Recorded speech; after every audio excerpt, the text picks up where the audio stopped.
बड़े से बड़े पाप भगवान के नाम जपने से नष्ट हो जाते हैं।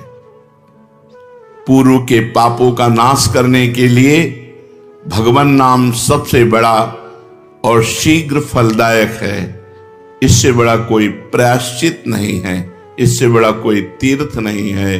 पाप नष्ट करने के लिए भगवान का नाम सर्वश्रेष्ठ है।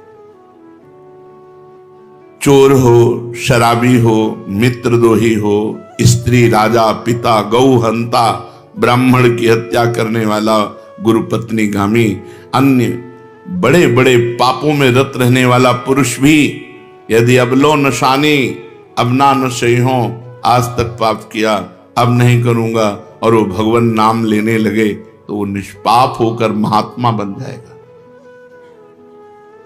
जो महत पापों में है वो भी भगवान नाम जप करके महात्मा बन जाएगा। ये महापुरुषों का अनुभव। भगवान नाम केवल पापों का ही नाश करता है कि अन्य कोई लाभ भी प्राप्त होता है? उत्तर, भगवान नाम पापों का नाश करके ही शांत नहीं हो जाता। पापों का नाश करके हृदय में दिव्य विशुद्ध ब्रह्मबोध की ज्योति जलाकर, ब्रह्म ज्ञान की ज्योति जलाकर भगवान में प्रेम और तत्व का बोध दोनों करा देता है। सर्वत्र भगवान विराजमान है, इस तत्व का बोध और भगवान में प्रेम ये नाम कर निष्पाप करके, पवित्र ज्ञान प्रकट करके पवित्र प्रेम प्रकट कर देता है और स्वयं नामी को खींचकर उसके हृदय में प्रकाशित कर देता है। नाम जपने से अनंत गुण प्रकट होते हैं, देवी संपदा के कहां तक वर्णन करें। तो निरंतर दिन रात भजन हो सके ऐसा कोई उपाय बताइए। उत्तर, इसके लिए आपको नियम लेना होगा, आपको प्रयत्न करना होगा कि नाम छूटने ना पावे। कुछ देर एकांत में बैठकर अभ्यास कीजिए, कम से कम 2 घंटे। 24 घंटे में 2 घंटे एकदम एकांत शांत और एक ही मंत्र चलना चाहिए। 2 घंटे।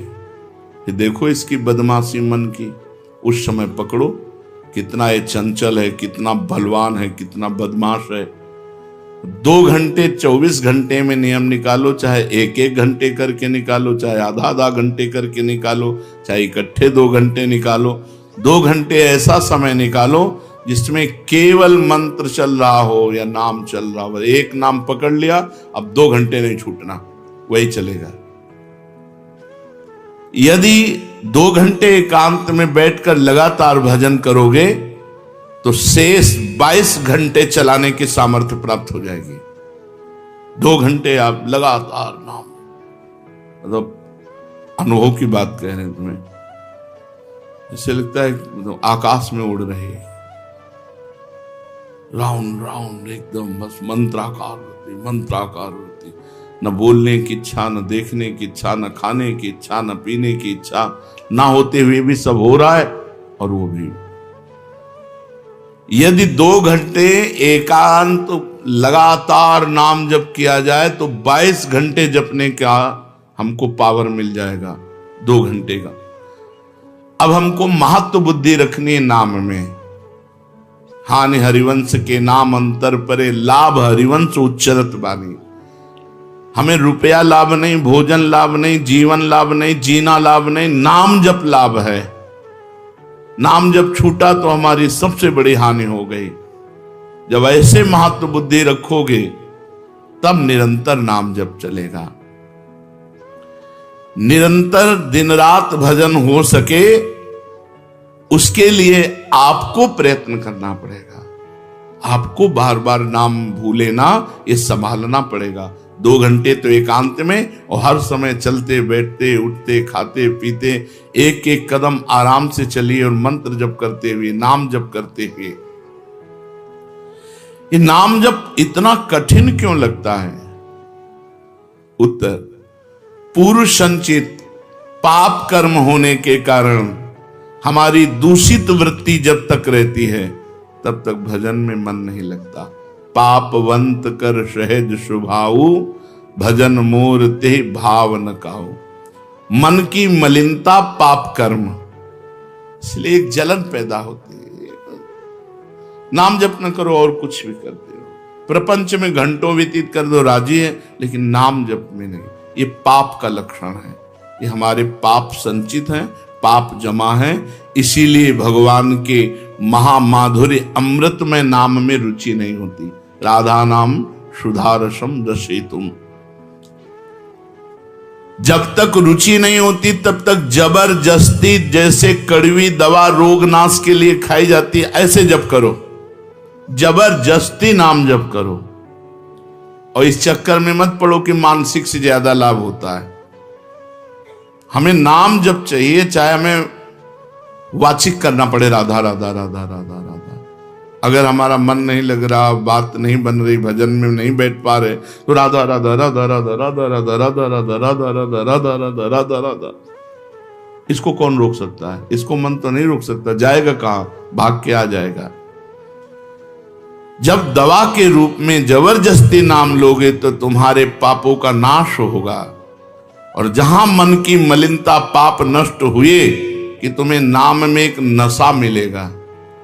नशा, एक स्वाद, एक ऐसा आसक्ति जिससे तुम नाम छोड़ ही नहीं पाओगे। वृंदावन में तो बहुत जल्दी ये स्थिति आ जाएगी, क्योंकि महामहिम भगवान का परम पावन धाम है।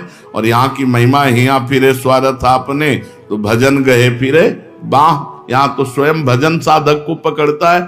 थोड़ा साधक प्रयास करे तो भजन पकड़ लेगा साधक को, निरंतर भजन चलेगा। और क्या क्या सहायक हो सकता है नाम निरंतर जप करने के लिए? पहला, नाम प्रेमी संतों का संग। ध्रुवदास जी ने भी कहा है, भजन न होई संग बिनु, और भजन बिना नहीं प्रेम। छिनहु भजन न छाड़िए, धरिए यह ध्रुव नेम। बिना भगवत भजन करने वाले संतों के संग के निरंतर भजन करने की रुचि हो ही नहीं सकती। इसलिए सबसे पहला है भजन करने वाले नाम प्रेमी संत का संग। नाम प्रेमी संग का, भजनानंदी संत का संग करो। दूसरा, जो नियम मिला है, जैसे कि आपको 11 माला गुरु मंत्र जपने, शेष समय फिर और जपो, लेकिन 11 माला पूरा ही करना है। जो नियम जप का है वो किसी भी तरह टूटना नहीं चाहिए, वो पूरा ही होना चाहिए। तीसरा, जब तुम्हारे सामने कोई भोग आवे तो वैराग्य बुद्धि से देखो कि नाम से बढ़कर भोग नहीं है। कहीं भोग भोगते समय नाम न छूट जाए, भोग भोगते समय भी नाम चले। भोग का मतलब हर इंद्रियों के विलासिता से है। जो जीवन के लिए उपयोगी भोग हैं उनको भोगते समय नाम न छूट जाए, क्योंकि नाम से बढ़कर भोग नहीं है। जिनके दिमाग में नाम की महिमा ऐसी नहीं रहती, वो भोग प्राप्त होने पर नाम छोड़ देते हैं। खा रहे हैं, हंस रहे हैं, खेल नहीं, एक एक कवल बड़ी सावधानी से नाम चल रहा है और हम एक एक कवल भोजन पाते जा रहे हैं। या जो क्रिया कर रहे हैं बहुत आराम से और नाम जब चल रहा है। चौथा, संतों के चरित्र पढ़ने से नाम में प्रीति होती है। 4 बातें सहायक है निरंतर नाम जप करने के लिए। पहला, नाम प्रेमी संत का संग। दूसरा, प्रतिदिन नियम पूर्वक जो नाम जप मिला है उसको करना। तीसरा, भोगों को भोगते समय वैराग्य भावना और नाम जप छूटने न पावे। और चौथा, भगवत भक्तों के, संतों के पावन चरित्रों का श्रवण करने से हमें ऐसी प्रेरणा मिलती है जिससे हम निरंतर नाम जप करने लगते हैं। आजकल नाम जपने वाले माला लिए तो बहुत देखे जाते हैं, लेकिन उनकी बड़ी दुर्दशा है, कोई लाभ तो दिखाई देता नहीं। लाखों बार नाम की आवृत्ति करते हैं, फिर भी वो पापों में प्रवृत्त हैं और दुखी हैं। ये क्या है? आजकल नाम लेने वाले बहुत लोग देखे जाते हैं, जो नाम जप कर रहे हैं माला से, काउंटर से, लेकिन उनकी दुर्दशा है, उनको कोई विशेष लाभ नहीं मिला, न दिखाई देता है। लाख लाख नामों का जप करते हैं फिर भी पाप करते हैं और दुखी अशांत देखे जाते हैं। ये क्या है? उत्तर, पहली बात तो ये नाटक है कि लाख बार वो नाम जप करते हैं। नाटक है, बिल्कुल सत्य नहीं है। अगर सत्य में लाख बार नाम जप करें तो उसका प्रभाव पड़ेगा, चाहे भाव से चले चाहे कुभाव से। भाव कुभाव अनखाल सहु नाम जपत मंगल। वो फालतू में ड्रामा प्रस्तुत करते हैं कि मैं लाख नाम जप करता हूं, नहीं जप करते। अब माला चल रही हो, बातचीत हो रही, तो कौन जप कर रहा है? जप कौन कर रहा है? ये ड्रामेबाजी ही तो है। तुम्हारा बातचीत भी चल रहा है, दो लोग चल रहे हैं, हंसते हुए बात भी चल रहे हो, माला भी चल रही। तो माला किसकी चल रही? तुम बात कैसे कर रहे हो? तो ये ड्रामेबाजी वाला जो लाख नाम जप की बात है, भाई जी कहते हैं मैं नहीं मानता ऐसी बात कि वो लाख नाम जप करते हैं उनकी दुर्दशा है। नहीं, वो नाटक करते हैं, लाख नाम जप नहीं करते हैं। वो धोखा दे रहे हैं अपने आप को और दूसरों को कि मैं लाख नाम जप कर रहा हूं।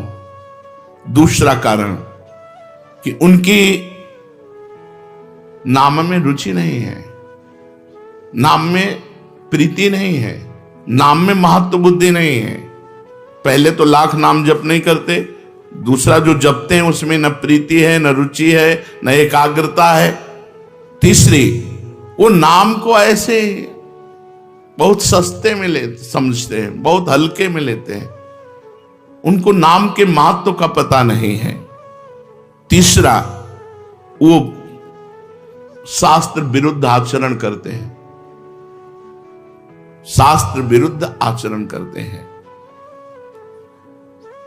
चौथा, मामूली सिर में दर्द हुआ या कोई घटना, वो तुरंत तो नाम जप का प्रयोग कर देते हैं। मैंने जो नाम जप किया उससे मेरा सर दर्द ठीक हो जाए, मैंने जो नाम जप किया उससे बात हो जाए। इसलिए वो चंद्र रुपए के लिए, चंद भोगों के लिए नाम को दे देते हैं।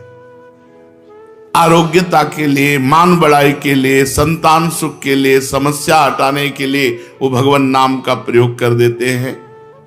तो फल ये होता है कि वो जो कुछ थोड़ा बारा नाम जप करते हैं वो ऐसे खर्चा हो जाता है और पाप करते हैं, परिणाम में दुख भोगते हैं, लाभ मिलता नहीं। तो ये दिखाई देता है कि भाई ये कहते हैं हम लाख नाम जप करते हैं फिर भी दुर्दशा है। वस्तुतः ऐसा नहीं है। जब नाम की ऐसी महिमा है तो सब लोग नाम परायण क्यों नहीं हो जाते? सब लोग क्यों नाम जप नहीं करते? तो नाम परायण होना तुमने सहज समझ रखा है क्या? बड़े भाग जिसके होते हैं उसके नाम में रुचि होती है।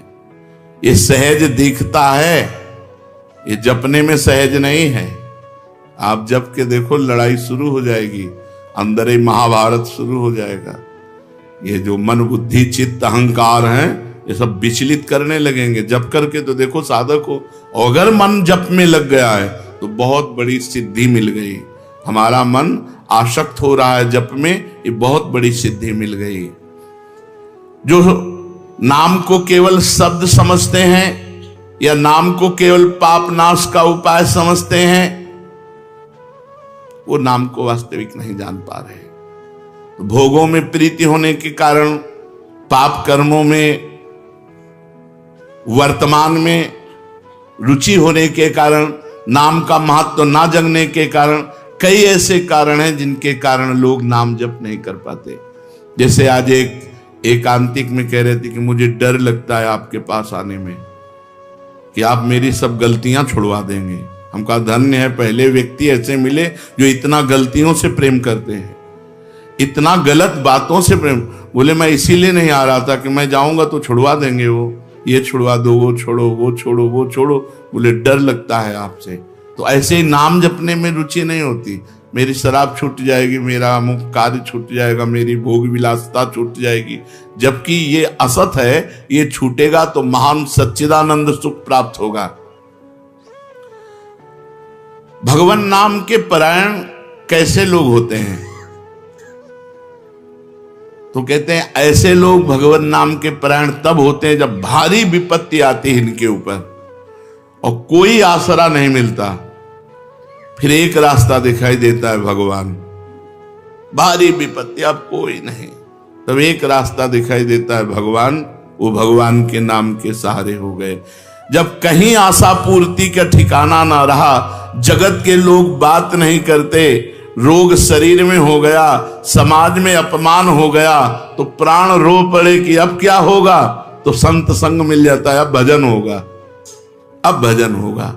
तो ऐसे लोगों को फिर भगवान साधु संग देते हैं ऐसी परिस्थिति में, और फिर वो भजन में लग जाते हैं। जो पापी लोग हैं, पाप करते हैं, गंदे आचरण करते हैं, ये भारी विपत्ति में जब पड़ते हैं और भगवान उस समय इनको जब साधु संग देते हैं तब नाम जप होता है। भगवान कृपा जब करते हैं तब ये लाइन मिलती है, गृह कारज नाना जंजाला, ते अति दुर्गम शैल विशाला, यही सर आवत अति कठिनाई, राम कृपा बिनु आई न जाई।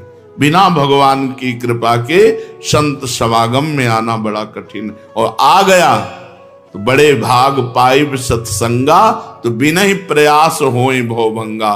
बिना प्रयास के इस संसार का बंधन नष्ट हो जाता है। तो ये जो विषयी लोग हैं, जो पाप परायण लोग हैं, इनको जब भारी झटका लगता है, अपमान, विपत्ति, शरीर में रोग, कोई बात न करे, सब जगह से तिरस्कार, तो भगवान उस पर कृपा करते हैं, साधु संग देते हैं। उस स्थिति में जब उसे साधु संग मिलता है, वो भगवान के नाम के परायण हो जाता है। भगवान नाम का सहारा लेकर पाप करने वालों की क्या दुर्गति होती है, क्या दशा होती है। जो नाम जप भी करते हैं और नाम के बल से कि पाप नष्ट हो जाएंगे, पाप करते हैं। भगवान नाम लेने वालों को पाप करने की कोई छूट नहीं मिल गई है। जो नाम की महिमा को याद करके पाप करते हैं कि नाम तो जब हो ही रहा है, पाप नष्ट हो जाएगा, उनको निश्चित नरक जाना पड़ता है। कि नामापराध है। 10 नामापराध में नाम की महिमा को याद करके नाम के बल से पाप करना, वो आदमी निश्चित नरक जाएगा। उसको नारकी पुरुष भी थूकेंगे, क्योंकि नाम जप करने वाला जब नाम के बल से पाप करता है तो वज्रलेप हो जाता है। त्रुटि होना अलग बात होती, पाप करना अलग बात होता है। त्रुटि होने में जैसे अपने परमार्थ में चल रहे हैं, कुसंग वशात हम फिसल गए, तो भगवान जन अवगुण प्रभु मान न काहू, दीन बंधु अति मृदुल स्वभाव। वो नाम के सहारे पाप नहीं कर रहा, पर त्रुटि हो गई, चूक हो गई, फिसल गया। तो राहत न प्रभु चित्त चूक किए की, करत सुरत सै बार ही। भगवान हृदय की बात देखते हैं कि पाप कर्म करना नहीं चाहता, लेकिन मेरी माया के विवश होकर पाप कर्म, एक हर्षित होकर संकल्प बनाकर पाप करना, तो वो वज्रलेप है, वो नाम नहीं मिटाएगा, नरक मिटाएगा। वो नरक में जब जाओगे उसका दंड मिलेगा, तब मिटेगा। ऐसों का पाप वज्रलेप हो जाता है जो नाम के बल से पाप करते हैं। कभी कभी ऐसा लगता है कि नाम महिमा केवल रोचकता के लिए वर्णन की गई, ऐसी है नहीं। नहीं नहीं नहीं, ये यथार्थ तत्व है। बड़े बड़े ऋषि, बड़े बड़े संत, महात्मा, भक्त नाम की महिमा का प्रत्यक्ष अनुभव करके नाम की महिमा को गाए। नाम के रसिक मतवाले होकर नाम प्रेम में मस्त हुए, कभी हंसते, कभी रोते, कभी नाचते, कभी गाते। ये सिद्ध बात है, ये केवल रोचकता की बात नहीं है, और ये हम अपने जीवन की भी बात कहते हैं। भगवान की कृपा से सांख्य योग में भी प्रवेश रहा, अष्टांग योग में भी प्रवेश रहा, कर्म योग में भी प्रवेश रहा, और भक्ति योग में भी प्रवेश हुआ। और भक्ति में प्रेम लक्षणा भक्ति, प्रेम लक्षणा भक्ति में निकुंज भक्ति, उसमें भी सार बात नाम ही पाई। जब महाराज दामोदर दास पूज्य श्री सेवक जी का पावन चरित्र पढ़ा और उसमें सुना कि महाप्रभु हरिवंश चंद्रजू के अंतर्धान हो जाने की बात सुनकर वो विरह से व्याकुल होकर केवल नाम का आश्रय लिया, श्री हरिवंश श्री हरिवंश श्री हरिवंश, और नाम के बल से ही उनको गढ़ा में हरिवंश महाप्रभु प्रकट हुए और उनको निज मंत्र की दीक्षा दी, संपूर्ण नित्य विहार रस दिया और वृंदावन तब आए जब वाणी की रचना वहीं कर चुके थे। नाम के प्रभाव से वाणी जी स्फुरित हुई, नाम के प्रभाव से आचार्य प्रकट हुए, निज मंत्र मिला, नाम के प्रभाव से नित्य बिहारी राधा वल्लभ लाल की नित्य लीलाओं का दर्शन हुआ। केवल नाम, निज मंत्र तो बाद में मिला, केवल नाम के बल से निज मंत्र भी मिला, नाम के बल से ही नित्य लीला में प्रवेश हुआ, नाम के बल से ही वाणी जी स्फुरित हुई। पूरी सेवक वाणी जो लिखी हुई है वो मानो श्री चतुरासी जी की टीका ही है, तो और विश्वास दृढ़ हो गया। इसलिए जैसे भाई जी कहते हैं first last and latest discovery, ऐसे प्रेमानंद की भी बात समझ लो। हमारी प्रथम अंतिम और वर्तमान की अनुभूति राधा नाम, राधा राधा राधा, लोक परलोक तुम्हारा सब मंगल हो जाएगा। इसमें मोहर लगाते हैं आचार्य चरण, राधा नामैव कार्यम हिंदुन मिलितम साधना गीष्ट कोटि त्याज्यो। यदि राधा नाम हृदय में चल रहा है तो फिर सर्वेषु साधन वरेषु चिरम निराशा, सब कुछ हो जाएगा। ये हम हृदय से कह रहा हूं, इसीलिए हम ये कोई अभिमान बताने के लिए आपको नहीं बताया कि सांख्य योग में हमारा प्रवेश रहा, अष्टांग योग में प्रवेश रहा, गुरु कृपा से कर्म योग को भी जाना क्योंकि बचपन से लगे हुए हैं, और भक्ति योग भी, अब निकुंज रस, अब केवल राधा राधा। हमारी बात छोड़ो, श्री पूज्य राधा बाबा गीता वाटिका संन्यास अष्टांग योग के ज्ञाता, क्योंकि स्वयं साधन परायण और बिल्कुल सगुण साकार में निर्गुण निराकार में आसक्त चित्त वाले, और जब भाई जी से मिले नाम प्रेमी का प्रभाव, तो नाम चल पड़ा। पहले महामंत्र, फिर राधा कृष्ण, और फिर केवल राधा राधा राधा राधा राधा। तो नाम कोई रोचकता पूर्वक ये नहीं कहा गया कि नाम की महिमा को रोचकता बढ़ाने के लिए ऐसा महिमा कही गई हो। जो राम नहीं कह पाते थे, केवल मरा मरा बोले, वो रामायण की रचना कर दी जो आज हमारे भारत में इतिहास है। जो यौवन अवस्था से लेकर वृद्धावस्था तक केवल वैश्या व्यभिचार और हिंसा और मांस आदि खाने पे रत, वो केवल अपने बालक को बुलाया अंतिम समय, नारायण तो परम पदवी को प्राप्त हुआ। ये केवल रोचकता की बात नहीं है, ये बड़े बड़े महापुरुषों ने, ब्रह्म ऋषियों ने, और आप भी अनुभव कर लो, जो जितना नाम जप कर रहा है वो उतना अच्छा साधक है, जो जितना नाम जप कर रहा है उतना अध्यात्म में प्रवेश है। जो नाम जप में लगे हुए हैं उन्हीं की महिमा है। हमारे धाम में कितने जापक महापुरुष हुए जो भगवान नाम जापक करके युगल नाम जप, इतना नाम जप किया कि सोवत हो रसना रटे राधा कृष्ण सुनाम। तो ये केवल रोचक वाक्य नहीं है, ये सत्य है, ये परम सत्य है। सत्यम सत्यम पुनः सत्यम हरेर नामयु केवलम। ये भगवान श्री कृष्ण द्वैपायन व्यास देव जी महाराज जो समस्त वेद और शास्त्रों के ज्ञाता हैं, वो कह रहे हैं कि आब्रह्म स्तंभ पर्यंतम सर्वम मायामयम जगत सत्यम सत्यम पुनः सत्यम हरेर नामयु केवलम। केवल भगवान का नाम, ये केवल हम रोचकता पूर्ण नहीं कह रहे, ये सत्य है। भगवान शंकर सती जी के साथ कैलाश पर्वत पर विराजमान थे। बड़े बड़े ऋषि मुनि उनके वचन सुन रहे थे, भगवान शिव उपदेश कर रहे थे। तीनों लोगों को अभ्युदय और मोक्ष के लिए बड़े बड़े ऋषि मुनि उनकी आराधना करते हैं भगवान शिव की। प्रजापतियों ने दर्शन किया और भगवान महादेव जी की स्तुति की।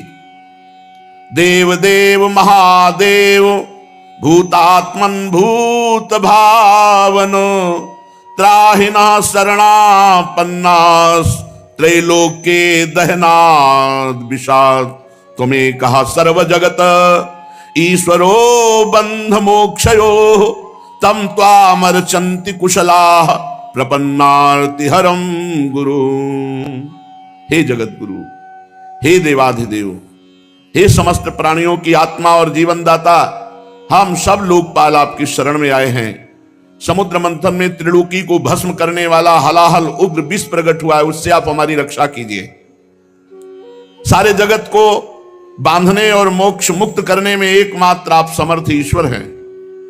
इसलिए हे भगवान शिव, विवेकी पुरुष आपकी आराधना करते हैं, क्योंकि आप शरणागत की पीड़ा नष्ट करने वाले एवं जगत गुरु हैं। प्रभु, अपनी गुणमयी शक्ति से इस जगत की सृष्टि, स्थिति, प्रलय ये आप करते हैं, पर आप एक रस रहते हैं। जितने भी देवता, मनुष्य, पशु, पक्षी, सत असत चराचर प्राणी हैं, सबके जीवन दाता देवाधिदेव आप ही हैं। आपके अतिरिक्त सृष्टि भी और कुछ नहीं, क्योंकि आप सबकी आत्मा हैं। हे सर्वदेव स्वरूप, आपका मुख अग्नि है। तीनों लोकों को अभ्युदय करने के लिए हे शंकर, ये पृथ्वी आपका चरण कमल है। आप अखिल देव स्वरूप हैं। ये काल आपकी गति है, दिशाएं कान हैं, वरुण रसेंद्री हैं, आकाश नाभ है, वायु श्वास है, सूर्य नेत्र है, जल वीर्य है। आपका अहंकार नीचे ऊंचे सभी जीवों का आश्रय है। चंद्रमा मन है। प्रभु स्वर्ग आपका सिर है। वेद स्वरूप भगवान समुद्र आपकी कोख है। पर्वत हड्डियां हैं। सब प्रकार की औषधियां, घास आपके रोम हैं। गायत्री आदि छंद आपकी सातों धातुएं हैं, और सभी प्रकार के धर्म आपके हृदय हैं। हे स्वामी, सद्योजात आदि 5 उपनिषद ही आपके तत्पुरुष अघोर, सद्योजात, वामदेव, ईशान नामक 5 मुख हैं। प्रभु, इस कार्य कारण जगत से परे, माया से परे आप हैं। आपकी महिमा को ब्रह्मादि भी जानने में समर्थ नहीं। हम लोग तो केवल आपके इस लीला बिहारी शिव रूप को देख रहे हैं, आपके परम स्वरूप को हम नहीं जानते। हे महेश्वर, यदि आपकी लीलाएं अव्यक्त हैं, फिर भी संसार कल्याण करने के लिए परम कारण स्वरूप आप लीला करते हैं। प्रभु, आप प्रजा बड़े संकट में है, इस हलाल विष का कुछ इंतजाम कीजिए। भगवान शिव ने कहा सती जी से, देवी, ये बड़े खेद की बात है कि समुद्र मंथन से कालकूट विष निकला और प्रजा बड़ी दुखी है। इसलिए हमें समस्त प्रजा की रक्षा करनी चाहिए। मेरा कर्तव्य है, ये मेरी शरण में आए हैं, मैं इन्हें निर्भय कर दूं, क्योंकि जिसके पास शक्ति है, सामर्थ्य है, तो आए हुए शरणागत के दुख को मिटाना उसका धर्म बनता है। अगर अपने प्राणों की भी बलि देनी पड़े तो दे देना चाहिए, पर शरणागत को विमुख नहीं जाने देना चाहिए, उसकी रक्षा करनी चाहिए। कल्याणी, ये मोह पास में बंद करके जीव एक दूसरे से वैर की गांठ बांध लेते हैं। ऐसे अज्ञानियों पर जो कृपा करके उन्हें भगवत मार्ग में लगाता है, उनकी रक्षा करता है, उस पर भगवान श्री कृष्ण बहुत प्रसन्न होते हैं। और जब भगवान श्री कृष्ण प्रसन्न हो जाते हैं, तो मैं, ब्रह्मा, चराचर जगत उसके ऊपर प्रसन्न हो जाता है। जहां पर कृपा राम की हुई, ता पर कृपा करे सब हुई। इसलिए मैं प्रजा के कल्याण के लिए इस विष को पीऊंगा। विश्व के जीवन दाता देवाधिदेव महादेव भगवान शंकर इस प्रकार सती देवी से कहकर विष को लेने के लिए तैयार हो गए। माताजी बड़ी कृपालु हैं और जानती हैं भगवान शिव के प्रभाव को। उन्होंने अनुमोदन किया, हां प्रभु, ऐसा ही करना चाहिए। भगवान शंकर ऐसे करके आकर्षण किया और पूरे समुद्र मंथन से निकले हुए विष को अपने हाथ में ले लिया और उसको पी गए। पीकर हृदय में नहीं जाने दिया, यही गले में रोक लिया। पूरा श्याम गौरवर्ण का गला, पूरा श्याम वर्ण का, इसीलिए भगवान का एक नाम पड़ा नीलकंठ। भगवान शंकर का वो भूषण हो गया नीलकंठ। देवादिदेव भगवान शंकर सबकी कामना पूर्ण करने वाले हैं। उनका एक कल्याणकारी अद्भुत कर्म सुनकर दक्ष कन्या सती, ब्रह्मा जी, भगवान श्री हरि बहुत उनकी स्तुति की, प्रशंसा की। जब भगवान शंकर विष पान कर रहे थे तो 1-2 बूंद विष टपक गया। उसी से जितने भी विषैले जीव जंतु, विषैली औषधियां हैं, वो सब हैं। 1-2 बूंद टपक गया, उससे हैं। पूरी सृष्टि में इतना विष है वो एक दो बूंद से अगर पूरा विश्व भस्म कर देता त्रिलोकी को, महादेव जी गले में आज भी रोके हुए हैं। भगवान शंकर ने विष पी लिया तो समस्या का समाधान हो गया। देवता और असुर बड़ी प्रसन्नता से समुद्र मंथन करने लगे। फिर समुद्र मंथन से कामधेनु प्रकट हुई। कामधेनु समस्त कामनाओं को पूर्ण करने वाली है। भगवान इशारा जिसे देते वही उसे स्वीकार करता। भगवान ने देवताओं को इशारा किया, कामधेनु देवताओं ने ले ली, जो ऋषियों के अग्निहोत्र के काम में आएगी। ब्रह्मलोक तक यज्ञ के उपयोगी पवित्र घी दूध आदि पहुंचाने के लिए ब्रह्मवादी ऋषियों को देवताओं ने कामधेनु प्रदान की। इसके बाद उच्चैश्रवा नामक घोड़ा निकला। उसे महाराज दैत्याधिपति बलि जी को दिया गया। वो चंद्रमा के समान श्वेत वर्ण का।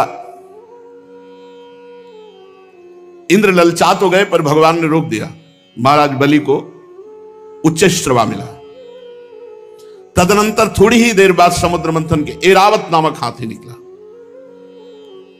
बड़े बड़े 4 दांत, उज्जवल गोरे वर्ण का, कैलाश के समान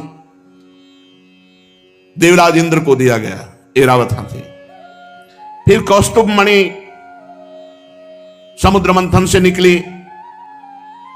देवता और दैत्य दोनों ने मिलकर वो मणि भगवान श्री हरि को पहनाई। जो बक्षा स्थल में कौस्तुभ मणि विराजमान है वो समुद्र मंथन से प्रकट हुई। इसके बाद स्वर्गलोक की शोभा बढ़ाने वाला कल्प वृक्ष वो देवताओं ने ले लिया। ये कल्प वृक्ष जो कामना करे वो पूर्ण कर देता है। इसके बाद अप्सराएं प्रकट हुई, जो सुंदर वस्त्रों से सुसज्जित, गले में स्वर्णहार पहरे हुए रंभा आदि, अपनी मनोहर मुस्कान, चाल विलास भरी चितवन से देवताओं के भी चित्त को चुराने वाली वो देवताओं को दी गई। अप्सराएं देवताओं को दी गई, कल्पवृक्ष देवलोक में। इसके बाद शोभा की मूर्ति स्वयं भगवती लक्ष्मी देवी प्रकट हुई समुद्र से। ये भगवान की नित्य शक्ति है। जे भी वे प्रकट हुई तो बिजली किसी कांति छा गई, 10 दिशाएं चकाचौंध हो गई। ऐसा सौंदर्य, ऐसा उदार स्वरूप, ऐसा रूप रंग कोई भी नहीं था जो ये ना चाहता हो कि लक्ष्मी जी हमें मिले। आज भी सभी चाहते लक्ष्मी जी हमें मिले। देवता, असुर, मनुष्य, कोई भी ऐसा नहीं था जिसके हृदय में ये चाह ना आ गई हो कि लक्ष्मी जी हमें मिले। तत्काल इंद्र अपने हाथों से उनके बैठने के लिए विचित्र सिंहासन ले आए। श्रेष्ठ नदियों ने मूर्तिमान होकर के अभिषेक के लिए सोने के घड़ों में भर भर कर पवित्र जल ला दिया। पृथ्वी ने अभिषेक के योग्य सब औषधियां दी। गौओं ने पंचगव्य और बसंत ऋतु ने चैत्र वैशाख में होने वाले सब फूल फल उपस्थित कर दिए। इन सामग्रियों से ऋषियों ने विधि पूर्वक लक्ष्मी जी का अभिषेक किया। गंधर्व गान कर रहे हैं, अप्सराएं नृत्य कर रही हैं, बादल सदैव होकर मृदंग, डमरू, ढोल, नगारे, नरसिंगे, शंख, वेणु, वीणा ये जोर जोर से वाद्य बजा रहे हैं। भगवती लक्ष्मी देवी का अभिषेक हुआ। वह सुंदर पोशाक धारण की हुई सिंहासन पर विराजमान है। दिग्गज कलशों से उनका स्नान करा रहे हैं। वेद में ब्राह्मण वेद मंत्र पढ़ रहे हैं। समुद्र ने पीले रेशमी वस्त्र उनको पहनने के लिए दिया। वरुण ने वैजंती माला समर्पित की। प्रजापति विश्वकर्मा ने भांति भांति के गहने दिए। सरस्वती जी ने मोतियों का हार, ब्रह्मा जी ने कमल, नाग ने 2 कुंडल अर्पित किए। इसके बाद लक्ष्मी जी कमलों की माला लेकर किसके गले में डाले चली। लक्ष्मी जी के मुख की ओर देखकर जब वो मंद मंद मुस्कुराती हुई चल रही थी, उनकी पायजेब बज रही थी। कोई ऐसा नहीं था जो ललचा न गया हो लक्ष्मी जी हमें मिले। पर वो चाहती थी जो हमें चाहे ना उसको हम वरण करें। निर्दोष हो, जिसके हृदय में चाह ना हो, उत्तम गुणों से नित्य युक्त हो, उसे मैं अपना आश्रय बनाऊंगी। लक्ष्मी जी ने देखा गंधर्व, यक्ष, असुर, सिद्ध, चारण, देवता सब चाह कर रहे हैं।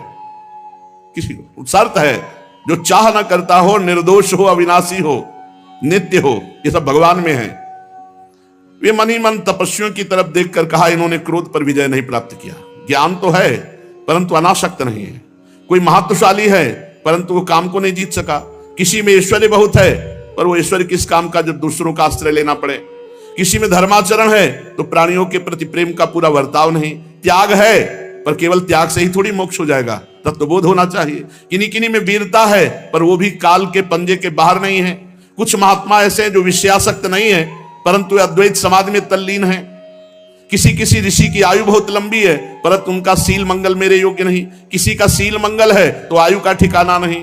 लक्ष्मी जी ने सबको देखा पर कहीं भी चित्त नहीं टिका। जब भगवान के ऊपर दृष्टि गई तो उन्होंने कहा मुझे चाहते नहीं,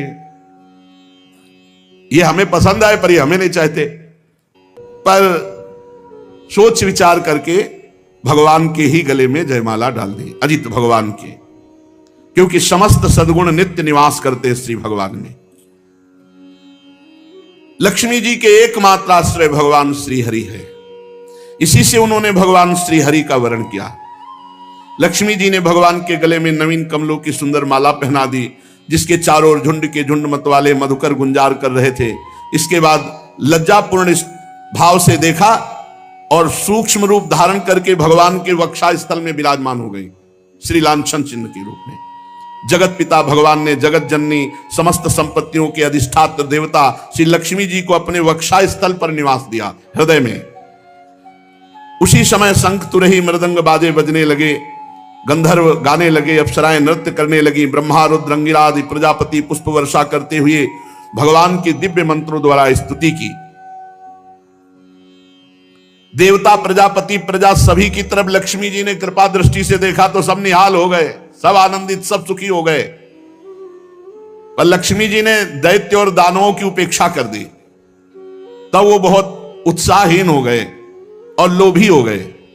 भगवान ने समुद्र मंथन करवाया तो अब निकली बहुत ही सुंदर वारुणी देवी।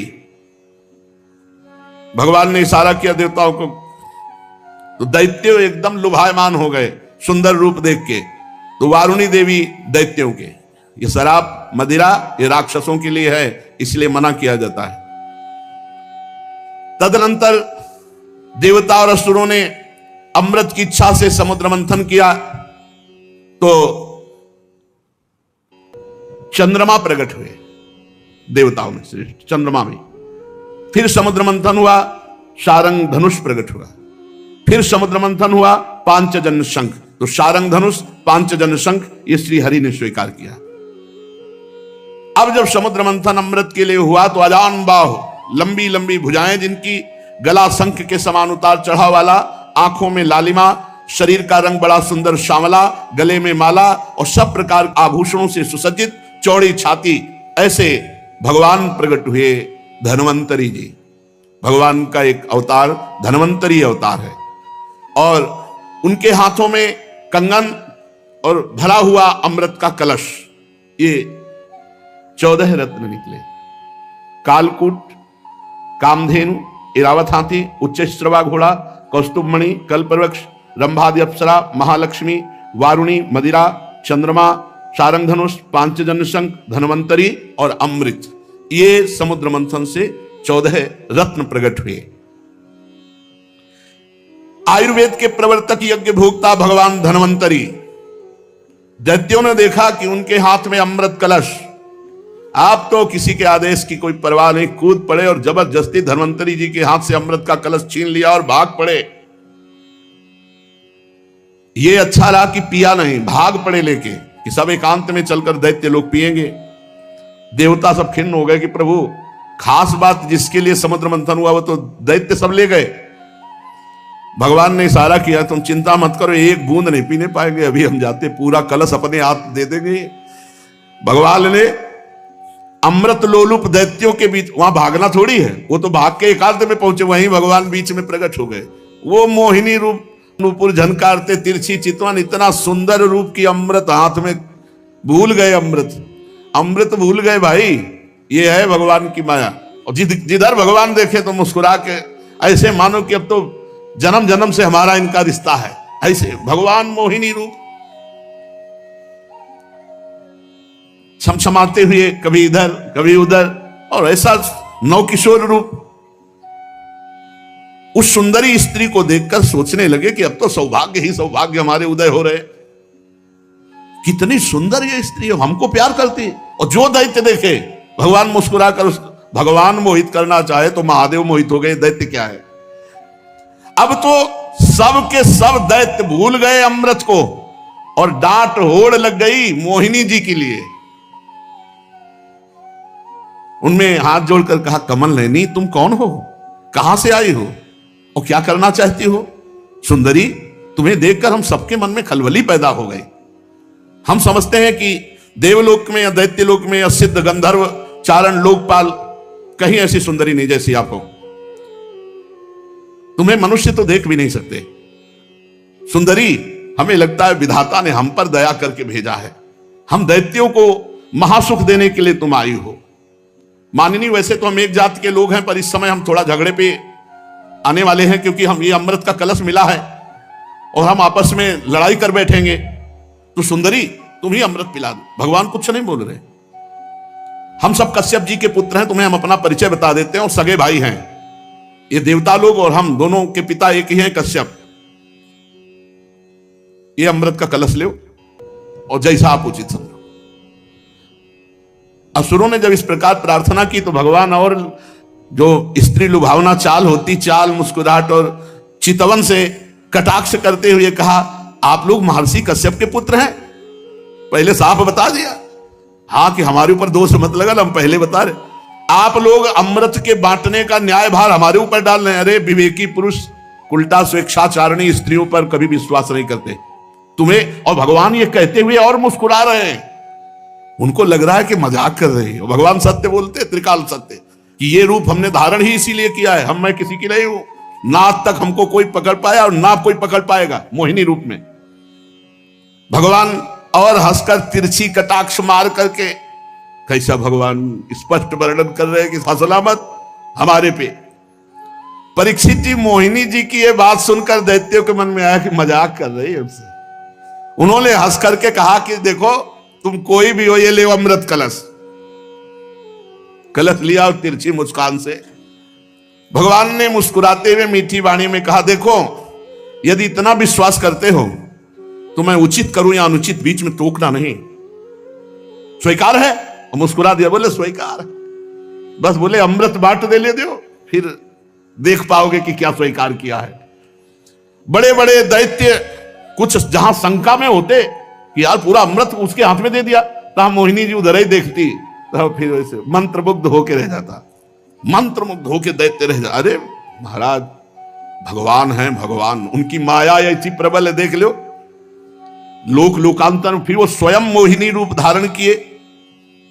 दैत्यों, बड़ी बारीकी से मेरी बात समझो।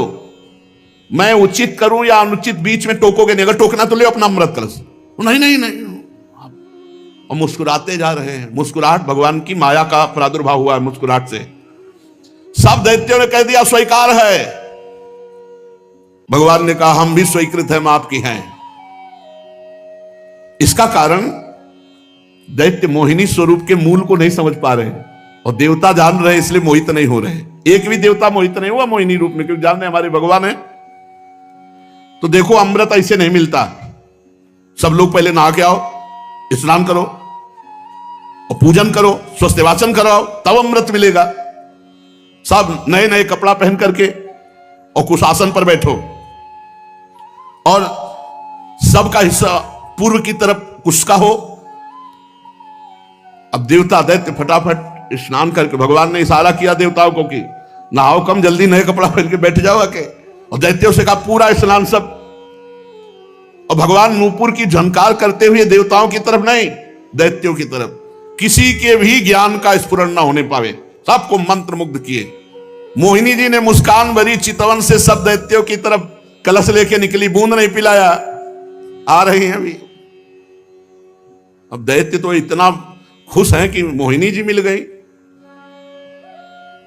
सुधरते हैं तो प्रियाजू के सामने ही सुधरते कर जो पीक दाली लिए खड़े जो निकुंज, बड़े सीधे नहीं तो बड़े टेढ़े महाराज। ये बहुत टेढ़े हैं इनको।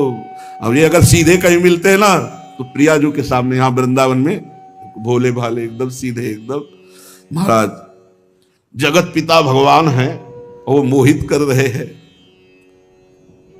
अब असुरों ने दृढ़ विश्वास करके भगवान के हाथ में अमृत कलश है और भगवान बांटने के लिए पहले दैत्यों के सामने से निकले, पर वहां कुछ और बांट रहे हैं। मुस्कान, चितवन, देवता पूर्ण विश्वास किए हुए कि मैं भगवान की शरण में हूं, भगवान परम मंगल करेंगे।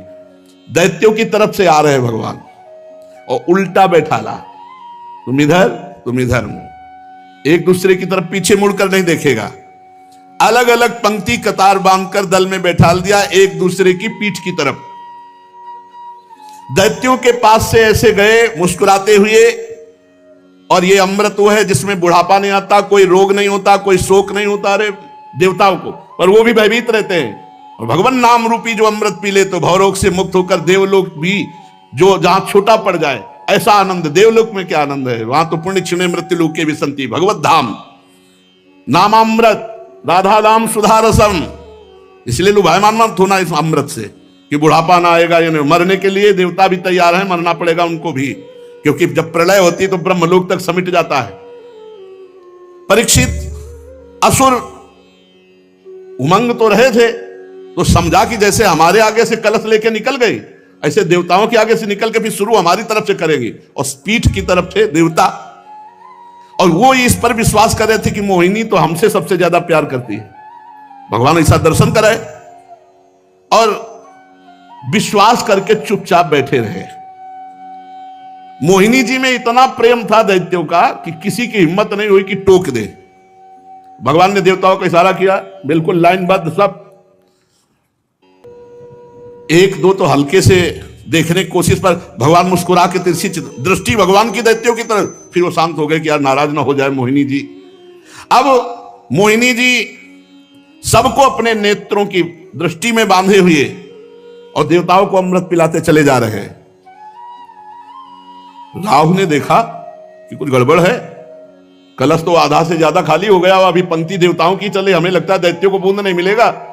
तत्काल चंद्रमा और सूर्य के बीच में, वो तो पीठे घुमानी थी, तत्काल घुमाया और अमृत बटी रहा। और भगवान बांटने की तरफ नहीं देख रहे थे, दैत्यों की तरफ देख रहे थे। चंद्रमा और सूर्य का प्रभु राक्षस है, दैत्य है। भगवान ने तुरंत सुदर्शन चक्र के द्वारा तो केवल ऊपर का अमृत केवल गले तक पहुंच पाया था। आज भी चंद्र ग्रहण और सूर्य ग्रहण उसी से पड़ता है। भगवान ने सुदर्शन चक्र से उसका सिर काट दिया। अमृत का संसर्ग गले से होने से आज भी वो अमर है राहु, परंतु उसका जो धड़ है वो नीचे गिर गया। राहु पर्व के दिन पूर्णिमा और अमावस्या को बैर भाव से बदला लेने के लिए चंद्रमा और सूर्य पर आक्रमण किया करता है। भगवान ने लंबी चाल बढ़ाई, पूरे देवताओं को अमृत पिला दिया और फेंका कलश, जहां एक बूंद भी नहीं। अब समस्त दैत्यों के सामने मोहिनी रूप, अरे खत्म मोहिनी रूप देखा, अरे बोले तो हरि ठग लिया, सब अमृत पिला दिया देवताओं को। अब तो सब के सब असुरगण अमृत से वंचित और भारी क्रोध धारण करके भगवान के प्रति की इसने छल कर दिया।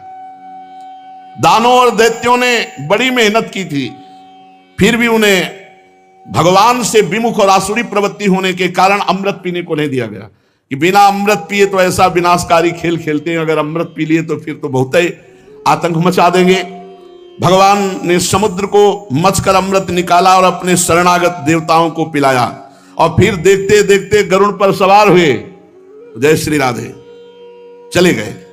जब दैत्यों ने देखा कि मेहनत तो हमने भी की, सफलता शत्रुओं को मिली, तब उन्होंने बड़े बड़े अस्त्र शस्त्रों से देवताओं पर आक्रमण कर दिया। अत्यंत भयंकर संग्राम हुआ। देवता और दैत्यों की घमासान लड़ाई, इसी को देवासुर संग्राम कहते हैं।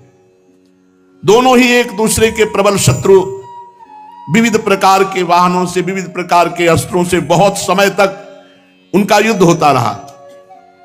लेकिन अब वो जीत नहीं सकते, क्योंकि देवता अमृत प्रिय हैं, इनको मरना नहीं है और उनको मरना पड़ेगा। जिसके साथ भगवान है, विजय श्री उसी की होती है। देवराज इंद्र ने विजय प्राप्त की।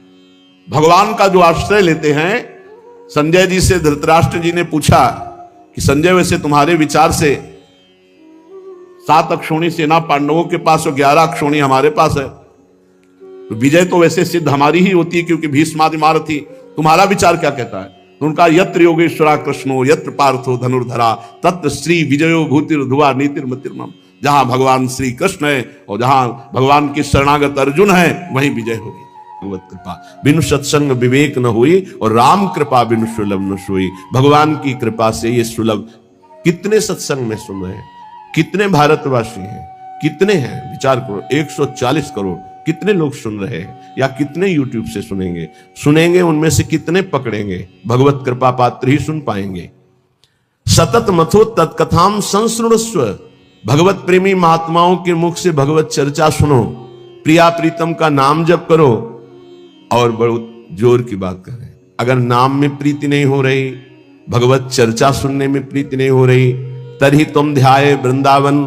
रात दिन जिनकी उपासना कर रहे हैं रसिक जन, उन प्रिया प्रीतम का ध्यान नहीं हो रहा, तो फिर कह रहे श्रीमद वृंदावन स्थानत परिचर भो भोचना छादनाद्यय वस्तु कोटि गुणम श्रुतम सकृतम वासो नवासादि भी। तुम्हें एक उपाय बता रहे हैं जिससे तुम्हें जल्दी लाभ मिल जाएगा कि जो वृंदावन वास कर रहे हैं भगवत प्रेमी जन, आप उनकी सहायता कर दो, परिचर्या कर दो। भोजनाच्छादन दी, उनके जल की व्यवस्था, भोजन की व्यवस्था, वस्त्र की व्यवस्था, वास की व्यवस्था। वस्तु कोटि गुणम श्रुतम सुकृतम वासो नवासादि भी। वस्त्र है, अन्न है, जल है, व्यवस्था उनके रहने की। तो बोले जो ऐसा करता है तो अन्य जगह से करोड़ गुना बढ़कर उसको यहां लाभ मिलता है। वस्तु कोटि गुणम श्रुतम सुकृतम। सुकृतम माने मतलब पुण्य। जैसे आप गांव में अपने 50 को भोजन पवावे और फिर संगम प्रयागराज तीर्थ में जाके भोजन, तो बहुत बड़ा अंतर हो गया। फिर काशीपुरी में, द्वारिकापुरी में, अयोध्यापुरी में, मथुरापुरी में, कांचीपुरी में, अवंतिकापुरी में, इनमें पवाएं तो उससे भी बहुत बड़ा अंतर पड़ा, बड़ा लाभ मिलेगा। लेकिन श्रीधाम वृंदावन में यदि वास करने वाले जन है, उनको भोजन है, वस्त्र है, उनके वास की व्यवस्था है। तो वस्तु कोटि गुणम श्रुतम सुकृतम वासोन्नवासादिवीर परिचर भोजनाच्छादनाद्यैः। उनकी परिचर्या, उनकी सेवा, भोजन है, जल है, वस्त्र है, आदि आदि जो उनकी वास में सुविधा देता है, बोले करोड़ गुना उसको लाभ हम प्राप्त होता है। वस्तु कोटि गुणम, 1 रुपया का करोड़ रुपया। ये किसको? जो अपनी वस्तु दान करता है। दूसरी बात, जो ये मान के कि प्रिया प्रीतम प्रभु की दी हुई वस्तु प्रभु के जनों में लग रही, तो उसे भगवत प्रेम प्राप्त होता है। उसकी नाम में रुचि हो जाएगी, उसकी प्रिया प्रीतम के ध्यान में रुचि हो जाएगी, उसकी भगवत चर्चा सुनने में रुचि हो जाएगी। वस्तु वही दी, फल 2 हो गए। एक हो गया प्राकृतिक फल, 1 रुपए का 1 करोड़ वापस मिलेगा, और एक हो गया कि वही वस्तु दी और भगवत प्रेम मिलेगा। नाम में प्रीति, धाम में प्रीति, लीला में प्रीति, प्रिया प्रीतम में प्रीति। पर एक अपना मान करके अर्पित करता है कि ये मेरी संपत्ति मैं दान कर रहा हूं, तो उसे करोड़ गुना बढ़कर मिलेगा। और एक तो दियम वस्तु गोविंदम तुभ्यमेव समर्पये, हे प्रभु आपकी दी हुई वस्तु आपको समर्पित कर रहा हूं। इससे उसे भगवत आराधना में रुचि प्रकट हो जाएगी, जो अत्यंत दुर्लभ बात है। यदि वो वृंदावन वास नहीं करता और वो वृंदावन वास की व्यवस्था करता है, वृंदावन वासियों की जो विरक्त भाव से वास कर रहे हैं, जिनके जीवन का उद्देश्य प्रिया प्रीतम है, उनके वास की व्यवस्था में कुछ सहयोग करता है, तो बोले तीर्थे वासी तुम स्वयं ही तरति दो सा यत तारेत। उसको डबल लाभ मिलता है। क्या? वो स्वयं तरता है, अपने परिवार को भी तार देता है। वृंदावन वास नहीं हो पा रहा तो भी उसे वास करने वाले से बढ़कर लाभ मिल रहा है, क्योंकि वास करने वालों की व्यवस्था कर रहा है वो। पर देखो 2 प्रकार का लाभ होता है, एक होता है लौकिक लाभ, एक होता है पारलौकिक लाभ। यदि आपने पारलौकिक लाभ का संकल्प करके संतों की सेवा शुरू की है तो खेल कुछ और होगा, जिसे तुम पहले समझ लो। और अगर लौकिक लाभ के लिए शुरू किया है तो खेल कुछ और होगा, उसको पहले समझ लो। एक पूज्यपाद उड़िया बाबा जी के निज जन हमें 25 वर्ष पहले मिले थे, महाराष्ट्र के थे। वो बाबा से संबंध रखते थे, परिक्रमा में मिले, बड़ा आनंद मिला क्योंकि अपने प्राण प्रिय बाबा के जन थे। तो उन्होंने घटना सुनाई चलते चलते, पानी घाट से लेकर चामुंडा मोड़ तक चर्चा ये चली थी। तो उनका बड़ा दिव्य धाम है, यहां के वासियों की सेवा का बड़ा दिव्य फल है। वो प्रसंग वशात याद आ रही, सत्संग में एक दो बार सुनाया, पकड़ पाओगे तो याद आ जाएगा। तो एक बड़े धनी मानी दिल्ली के जन थे, घटना थी, फैक्ट्रियां थी, खूब धन, अकेला लड़का सब। तो उनको कहीं संतों के संग से एक बात लाभ की सुनने को मिली कि वृंदावन के विरक्त रसिकों का अगर सेवन किया जाए, सेवा की जाए, परिचर्या की जाए तो बहुत जल्दी लाभ मिलता है। तो उन्होंने प्रार्थना की वृंदावन में आकर कि कैसे सेवा की जाती, मुझे तो पता ही नहीं। तो उनका संतों को निमंत्रण दो और सुंदर भोग पवाओ, और उनको वस्त्र है, भेंट है, जो उनका आप कर सके, फल फूल। अच्छा ऐसा। तो उन्होंने पूछा कि आप चाहते क्या हो? तो उनका भगवान की प्राप्ति। बोले होश में बात करना, आप जो बात कर रहे हो बहुत बड़ी बात है, पीछे मत हटना। तो उनका प्राणों की बाजी लगाकर, भाई इस बात की पूर्ति के लिए हम तैयार हैं कि मुझे भगवान चाहिए। तय करो साधु सेवा और तुम्हें भगवान मिलेंगे पक्का। अब वो वृंदावन के प्रेमी जनों की सेवा करते, 100-500 संतों को निमंत्रण देते, सब पवाते। धीरे धीरे इतना संतों से प्रेम हो गया कि प्रार्थना की कि दिल्ली में हमारे घर को पावन करो। तो प्रति महीने बस लाते, 2 बस, उनमें संतों को बैठालते, बहुत उत्सव मना करके वहां ले जाते, पवाते, अच्छी भेंट, कपड़ा लता, फिर उनको यहां छोड़ने आते। ऐसा चलने लगा। वृंदावन में तो सेवा करते ही, खूब धन था, वो अपने घर भी ले जाते। एक दिन यही रमण रेती में बस खड़ी थी, ये घटना कोई कथा नहीं, यही रमण रेती में बस खड़ी थी। तो एक विरक्त संत जो कभी वृंदावन से बाहर ही नहीं जाते थे, कभी निमंत्रण में किसी के नहीं जाते थे, भिक्षावृत्ति से जीते, वो जाके बैठ गए। तो जब सब संतों ने देखा, कहा बाबा तुम्हें पता है ये दिल्ली जाएगी बस और वहां निमंत्रण है। कुछ नहीं बोले, बैठे थे। सबने सेठ से कहा तुम्हारी साधु सेवा सफल हुई। ऐसे विरक्त जो किसी का भी प्रतिग्रह नहीं लेते, भिक्षावृत्ति से जीते हैं, ऐसे अकिंचन महापुरुष पता नहीं क्यों, कौन सी कृपा उदय हुई कि वो आपके घर दिल्ली आए हुए। वो बैठे पंगत में, पाए, और जब वो सामने भेंट देने आए तो बोले ये भेंट लेने नहीं आया हूं, तुझे लेने आया हूं, चल वृंदावन। उनका बाबा मैं तो वृंदावन जाता ही रहता हूं। और वो बस चल वृंदावन, चल वृंदावन। तो बाबा तो वृंदावन जाता ही रहता हूं, अभी चल सकता हूं आपके साथ, पर वो और उत्तर नहीं, चल वृंदावन। अब संतों की एक अलग भाषा होती है, उसे समझना कठिन। भेंट नहीं ली, चल वृंदावन। सबको भेंट दी, फिर सब बैठे, विदा हुए, आए। उसी दिन एक्सीडेंट हुआ और उनका पुत्र राधेश्याम। अब हाहाकार मच गया, क्योंकि वही उनके ऐश्वर्य का अधिकारी था।